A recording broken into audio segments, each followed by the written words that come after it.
कभी कभी एक आदमी अकेले पूरी व्यवस्था बदल देता है, बस उसके पास होना चाहिए बुद्धि, धैर्य और नीति।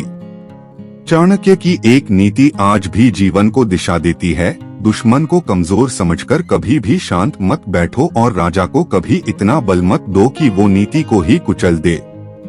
ये कहानी है आचार्य चाणक्य की, एक ब्राह्मण जिसकी नीतियां आज भी राजा महाराजाओं को आईना दिखाती हैं। बहुत समय पहले की बात है। मगध साम्राज्य में नंद नाम का राजा राज करता था। बाहरी रूप से वह बलवान था, लेकिन भीतर से क्रूर, लालची और अहंकारी। एक दिन दरबार में एक साधारण दिखने वाला ब्राह्मण आया। नाम था चाणक्य। उसने नंद से कहा, राजन, यदि राज्य को स्थिर रखना है तो न्याय और नीति जरूरी है, अन्यथा सत्ता का पतन निश्चित है। नंद ने ठहाका लगाया, ब्राह्मण, तू मुझे सिखाएगा?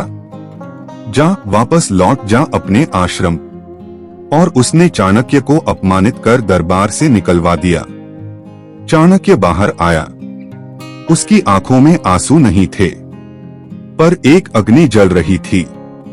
उसने धरती को छूकर प्रतिज्ञा ली, जब तक मैं इस अधर्मी राजा को सत्ता से नहीं हटाऊंगा तब तक अपने बाल नहीं बांधूंगा। यहीं से शुरू होती है वो यात्रा जिसने एक साधारण बालक को सम्राट चंद्रगुप्त बनाया। जंगलों में छुपते छुपाते चाणक्य ने एक तेजस्वी बालक चंद्रगुप्त मौर्य को शिक्षा दी, तलवार चलाना सिखाया, पर उससे भी ज्यादा चाणक्य नीति।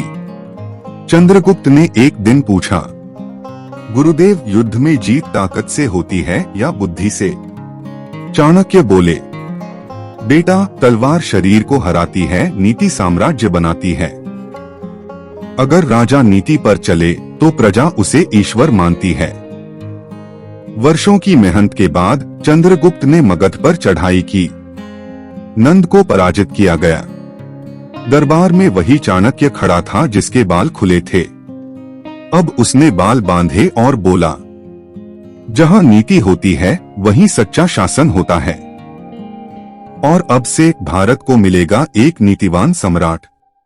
अगर आपको पसंद आए तो लाइक करें, शेयर करें और चाणक्य नीति के ऐसे और प्रसंगों के लिए चैनल को सब्सक्राइब करना न भूलें।